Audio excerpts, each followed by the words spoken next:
はい、ということでね、1万1000キロ走った、こちらね、Z125 プロですが、入庫当初はクラッチをね、こう、つないでいくと、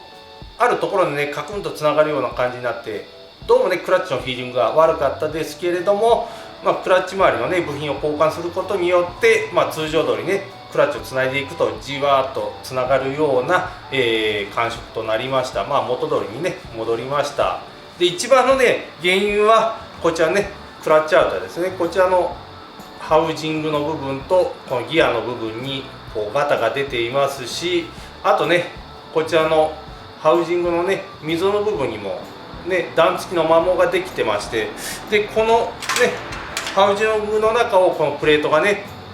密着したり離れたりで動力をね伝達しますが、この段差にね引っかかってじんわりとね動くことができなくて、最初のようなね、ガツンとつながるようなクラッチになっていたわけです。で、この段差の方をね削ってしまえば元通りにね治りますという話もあったりしますが、その分ねこの隙間が開いてしまいますので、こうプレートの方がね中でこう遊ぶようになりますので、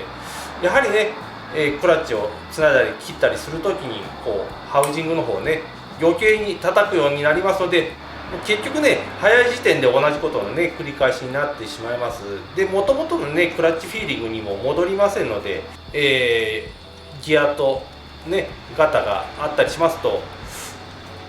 やはりねこれもクラッチのフィーリングにねカクンとつながるようなフィーリングに影響してきますので、こういったところもねやっぱり影響してきます。どうしても距離乗りますとね、こういった風に部品の方にガタですとか摩耗が発生して、不具合が出てきてしまいますが、修理すればね治りますので、気に入った車両ですとねこうやって修理しながらでもとことんね乗るのも面白いかと思います。不具合の方もね思い出ということでそれでは、ご視聴ありがとうございました。はい、手の方ね洗ってきましたが、こうフロントを持ち上げてハンドルを切ってみますと、ここでねカクンと引っかかるんですよね。ここのステムのベアリングに段付きができてしまって、そこでステアリングがね引っかかってしまうような感じですよね。ですので次はねステムベアリングの交換になります。